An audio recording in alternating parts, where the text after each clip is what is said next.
Welcome to Goodnight with me, George Galloway, here on the Malacca Red channel. And welcome to my home, which, as you can see, I share not just with my wife, but with my hero, Comandante Che Guevara. And that's what I'm talking about today. It's George Galloway on Che.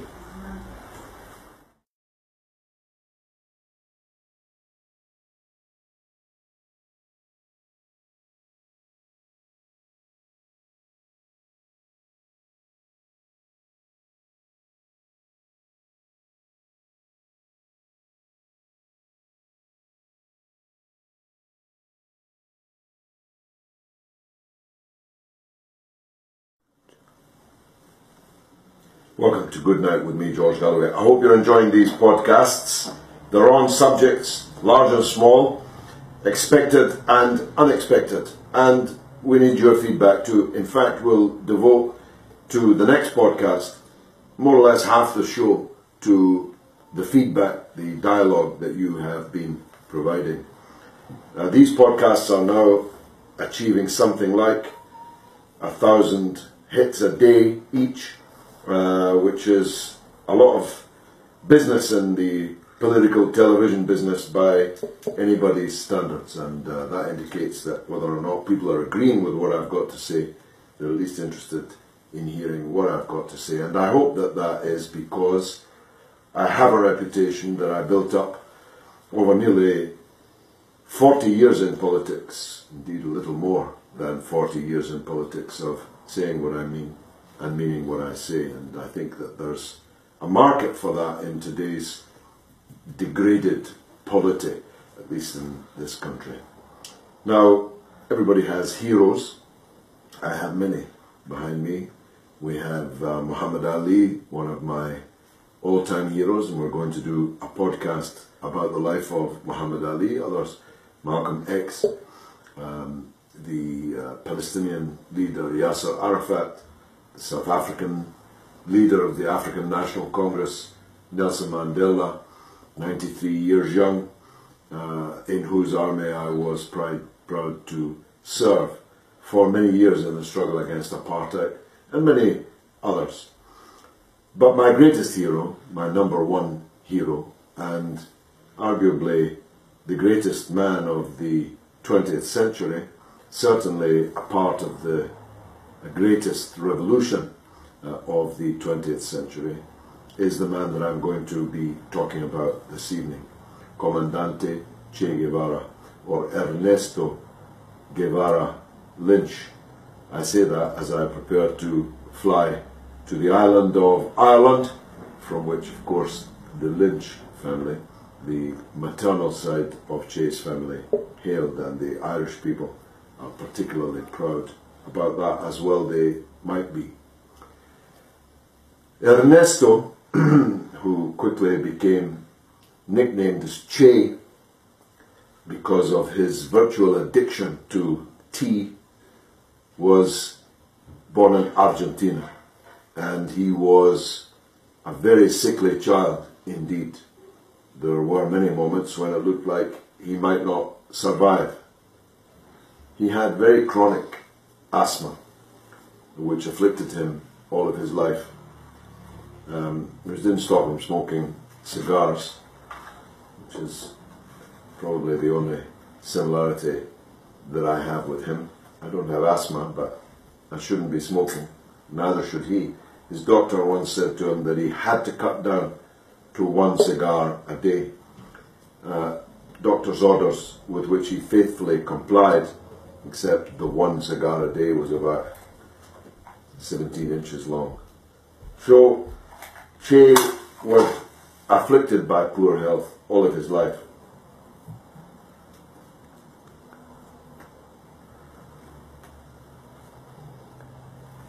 Which makes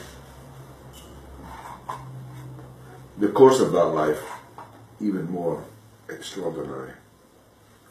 Why do I love Che Guevara so? Not just because he happens to be one of the coolest looking men that walked, certainly since the invention of photography, not just because of the spirit of adventure an independence of mind which seems to have been visited upon him since childhood and throughout his teenage years. I remember being one of the first people in the world actually to read the Motorcycle Diaries in manuscript form, thinking this would make a great movie. And indeed it did make a great movie, and Che's life undoubtedly is cinematic on a scale that no work of fiction actually could be. But the reason I love Che Guevara most is his spirit of internationalism, which I could sum up for you, if you like, in this sentence. Che Guevara was an Argentine. He was not a Cuban, but he risked his life many times in the battlefield in Cuba, trying to bring about the success of the Cuban Revolution, in which he was an important, indispensable part. There were many great leaders of the Cuban Revolution, some sung, some unsung. But the three most sung were the three most sung for the best of reasons. Comandante Fidel Castro was, of course, the commander-in-chief, comandante en jefe. Che Guevara and Camilo Cienfuegos, 100 Fires, what a name, were his two most important commandantes working under his political direction. Che never had a day's military training in his life, and yet he was a truly magnificent military leader, scoring victory after victory over the military forces of the then Cuban dictatorship of Batista, who was the American puppet who ruled Cuba in the interests of the mafia, the casino owners, the brothel owners, and the American criminal class, as depicted in many movies like Bugsy, like The Godfather, and others. He gave his considerable military and political genius for the greater part of his life to the people of Cuba, but he was not Cuban. He fought alongside Patrice Lumumba, the greatest of all African leaders, the leader of the African people of the Congo, of the struggle against Belgian and Western colonialism. And Lumumba, of course, paid with his life, his young life, for that crime against imperialism, the leading of one's people for the overthrow of the colonial yoke. Che Guevara was there alongside Lumumba in Africa, risking his life on a daily basis, giving his experience of the Cuban Revolution to Patrice Lumumba and his forces trying to defend themselves against imperialist overthrow. He risked his life in Africa, though he was not an African. And of course he gave his life, famously, in Bolivia, though he was not a Bolivian. Again, he wished to place at the service of the people of Bolivia his heart and soul. And this he did. So let me go back to the beginning. Che Guevara grew up in a Latin America which was still, though nominally independent from Spanish colonialism, in fact under the yoke of the Yankee neighbor to their north. The country which had appropriated the name of the Americas for itself as if there were no other Americas. Secondly, Guevara knew that the only solution for the peoples of what we call Latin America, the southern part of the American continent, was unity.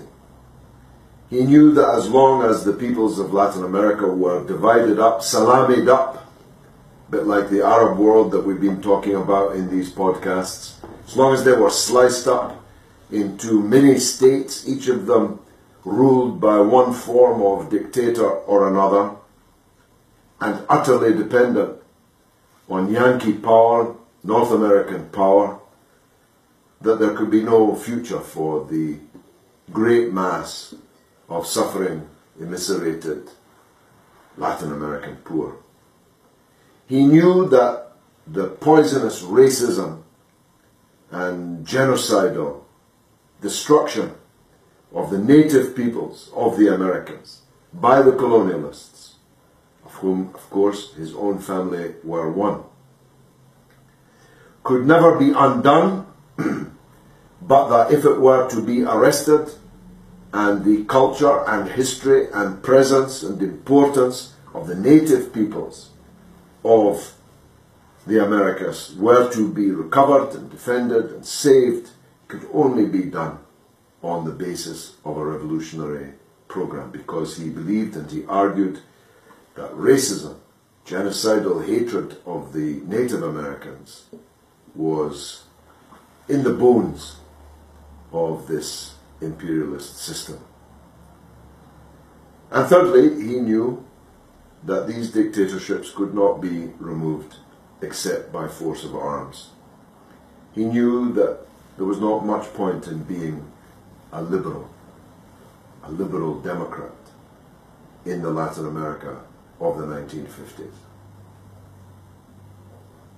That anyone who challenged the oligarchy, the power of the small group of latifundists, of big landowners, and the nascent capital of places like Argentina, that unless that was challenged by force of arms, there would never be generated the revolutionary force capable of removing this oligarchy, of removing this scourge of Latin America. And on his motorcycle tour, as a teenager, he saw just how poor Latin America was. He had been fortunate to grow up, relatively speaking, in a lower middle class income household, surrounded by books and loving parents and siblings and an extended family, even though the family had had to move around Argentina much,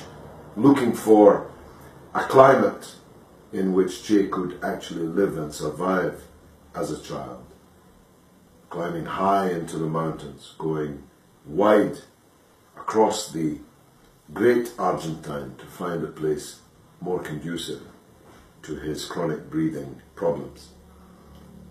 But when he got on that motorcycle and went on that tour, he saw all around him the dark shadows of what colonialism had produced in Latin America, and he became determined to join its revolutionary overthrow.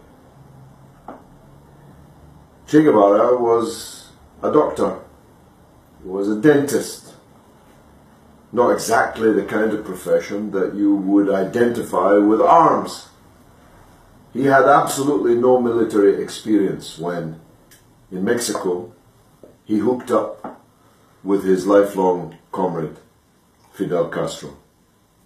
He was taken on by Fidel for the then upcoming invasion by a very small group of revolutionaries indeed, to be the doctor to the expedition. But he ended up the second most important military commander in what was a victorious revolution. He grew very close to Fidel. He taught Fidel quite a lot about left-wing theory, about political science. Fidel was then much more of a man of action, a big basketball player of a man who was ready to get at the enemy and tear out its throat. Che Guevara provided ideological nuance to Fidel Castro's thinking, and he provided, of course, an internationalism which Fidel at that stage lacked, having very largely spent all of his time in his life in Cuba, some of it in Cuban jails. But Guevara was able to tell him what things were like in other parts of Latin America and what had happened to other previous anti-imperialist efforts, the efforts of Juan Perón in Argentina, the efforts of Arbenz in Guatemala and elsewhere, the overthrow of whom was personally witnessed on his motorcycle tour by Che Guevara. So it was a meeting made in heaven. It was a meeting of minds and souls of profound significance to the history of the world. And of course, as is famously known, maybe we'll deal with the Cuban Revolution in a subsequent podcast. The revolution was almost snuffed out upon its arrival in Cuba, and the martyrdom of most of the tiny group of guerrilla revolutionary fighters that Che and Fidel had brought with them. And those that survived had to make it somehow into the Sierra Maestra, into the mountains, to try to regroup and try to continue with their mission. And that's where the greatness of Che began to be demonstrated.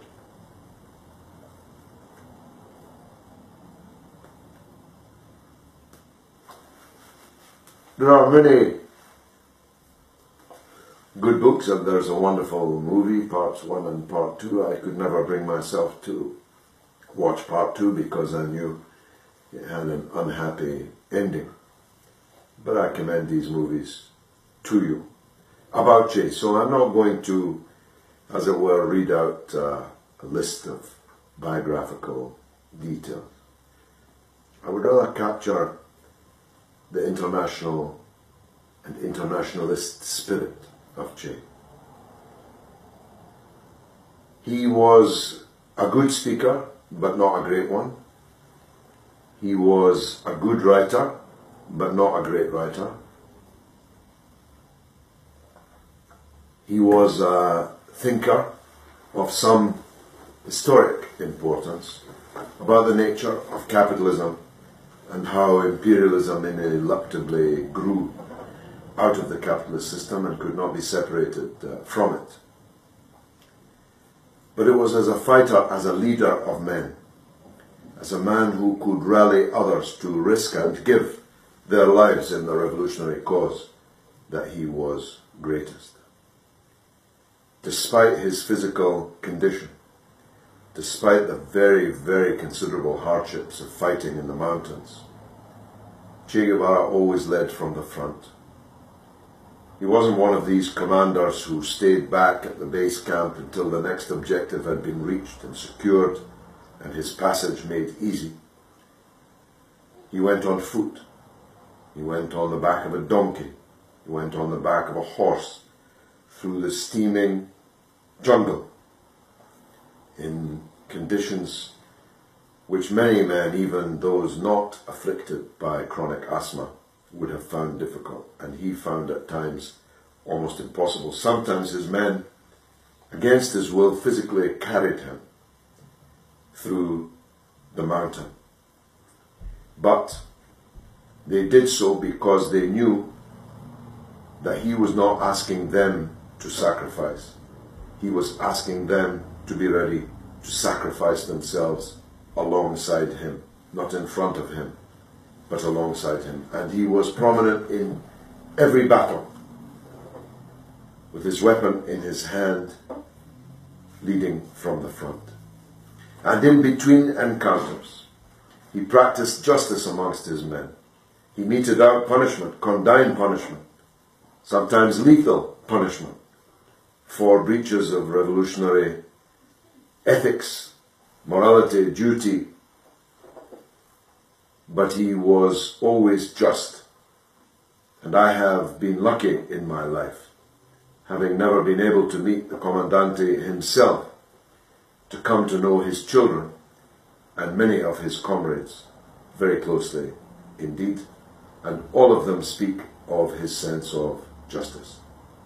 Indeed, perhaps something to do with his Roman Catholic background, he had a great sense of guilt. He was constantly ruminating over this decision or that he had made, constantly searching his soul, his conscience, as to whether this decision or that had been the right one, and if he had behaved justly in such and such a circumstance. He always, of course, accepted that Fidel was the leader of the revolution, but Fidel trusted him so completely that he gave him virtual military carte blanche.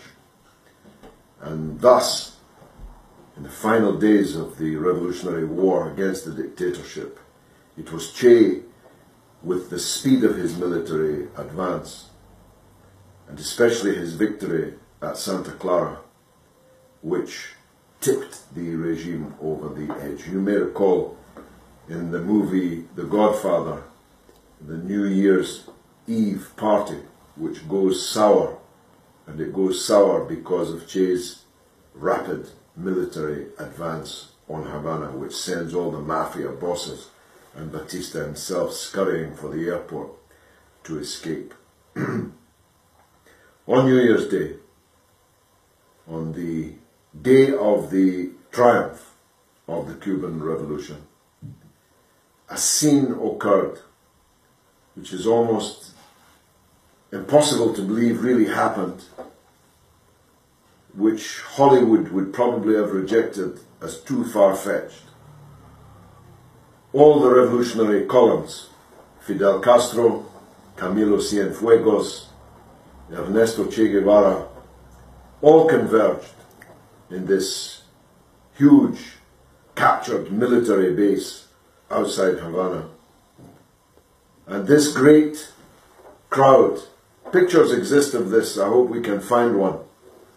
This great crowd of fighters is addressed from the back of a truck by these three great revolutionary heroes.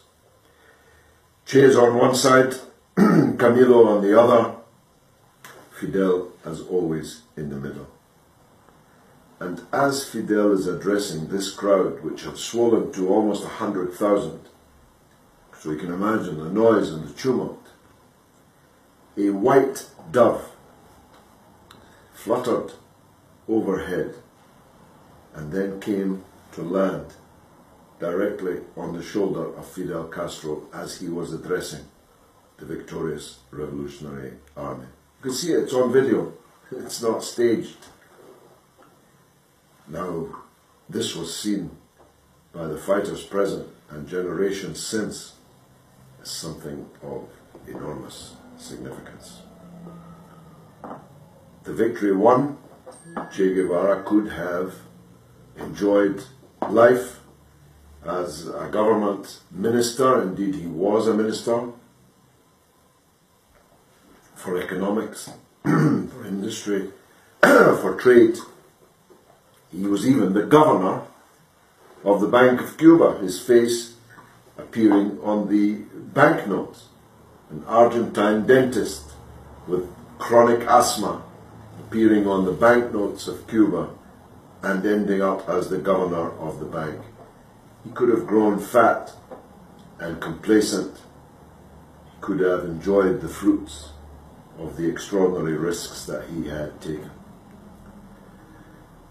But one day soon, he asked to see Fidel, and he told him that he was restless, that this life was not for him, that he was a revolutionary fighter, not a minister, and definitely not the governor of a bank. And so he asked for Fidel's permission, which was given, to leave Cuba and to take his revolutionary efforts elsewhere. And this, as I sketched, he did. First in the Congo, and then finally and fatally in Bolivia. The military effect of Che Guevara's intervention in Bolivia was, in the end, negligible.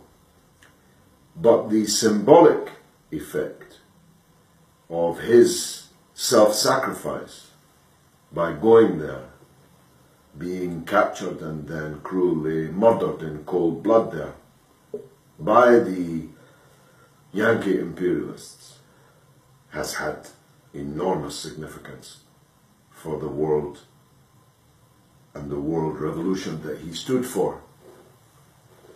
The Bolivians were not ready, no doubt.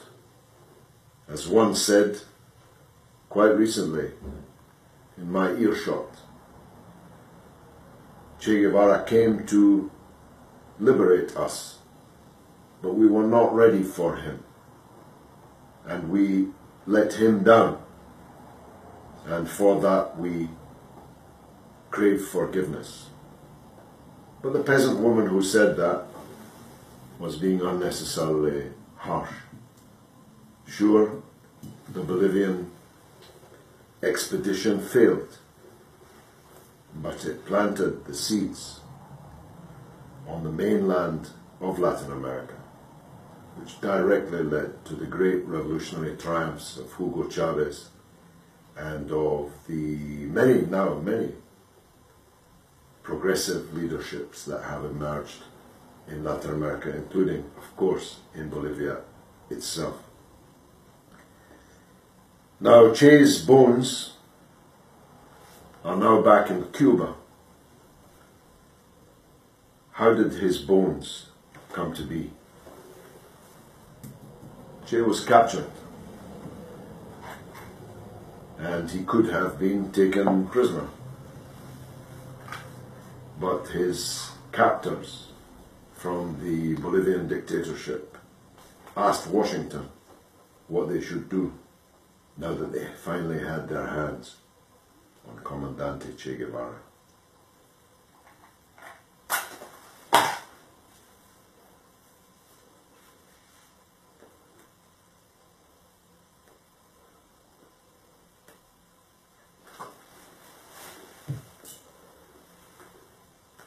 Washington was in no doubt. Kill him. And the people who were holding him, having received this order, nonetheless had extraordinary difficulty in carrying it out.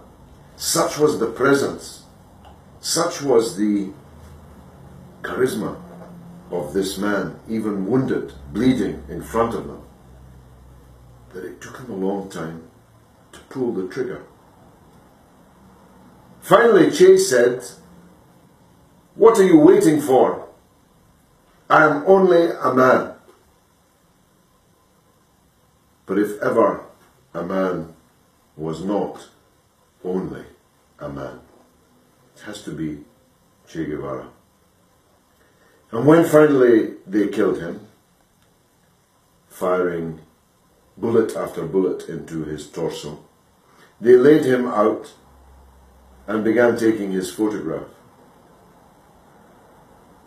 But even the goons of the Bolivian dictatorship could quickly see that this Christ-looking figure, laid out almost as if having been brought down from a crucifixion, that these pictures could make Che Guevara more dangerous in death even than he had been in life. And Washington got hold of the pictures and suppressed them. And for many decades we didn't see them, but we can see them now in their extraordinary power. Indeed, the pictures, alive and dead, of Che Guevara are now to be found on the t-shirts, on the flags, on the posters of hundreds of millions of people from every corner of the globe.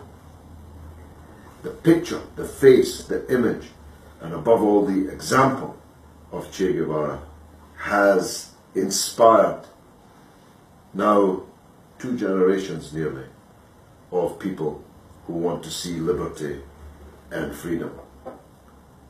Quite a legacy for a murder. Every single person involved in the murder of Che Guevara ended up themselves dead violently, one by one. in different parts of the world. Revenge was had against those. But the ultimate revenge will be when the masses of the world heed Che Guevara's cry for 2, 3, 4, 5 Vietnams, for challenges everywhere to imperialist rule and US hegemony. When the masses pick up the rifle that I drop, said Che Guevara, then we can say that we have succeeded in making our revolution. Che Guevara is my hero and is the hero of many millions of people. We will never forget him. We are with him always. Hasta siempre, Comandante Che Guevara. Hasta la victoria siempre. Comandante Che Guevara, presente. Es un símbolo para todos los pueblos oprimidos. Playa Girón es la primera derrota del imperialismo en América Latina, pero también es una de las primeras derrotas del imperialismo en escala mundial.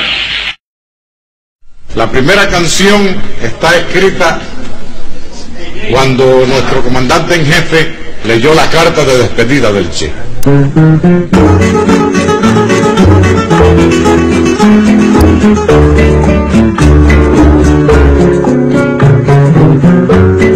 Aprendimos a quererte desde la histórica altura donde el sol de tu bravura le puso cerco a la muerte. Aquí se queda la clara la entrañable transparencia de tu querida presencia, comandante Che Guevara.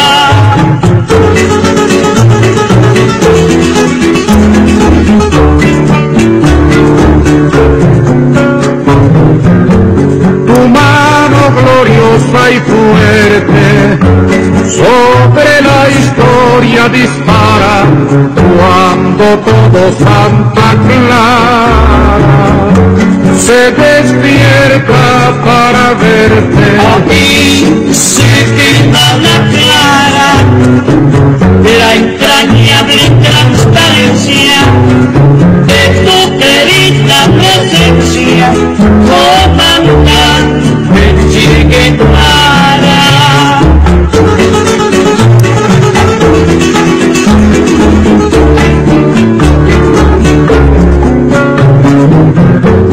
Vienes quemando la brisa con soles de primavera para plantar la bandera con la luz de tu sonrisa.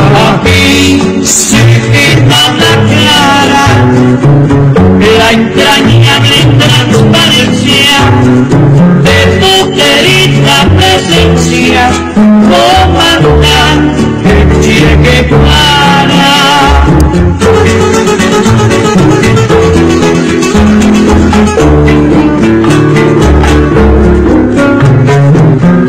Tu amor revolucionario te conduce a nueva empresa donde esperan la firmeza de tu brazo libertario. Aquí se queda la clara la entrañable transparencia de tu querida presencia, comandante Che Guevara.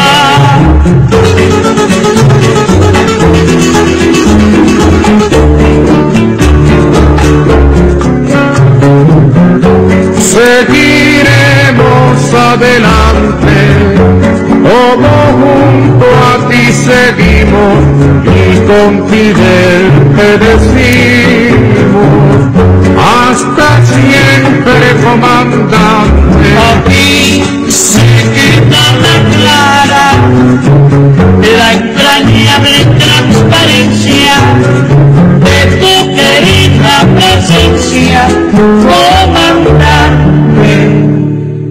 Che Guevara.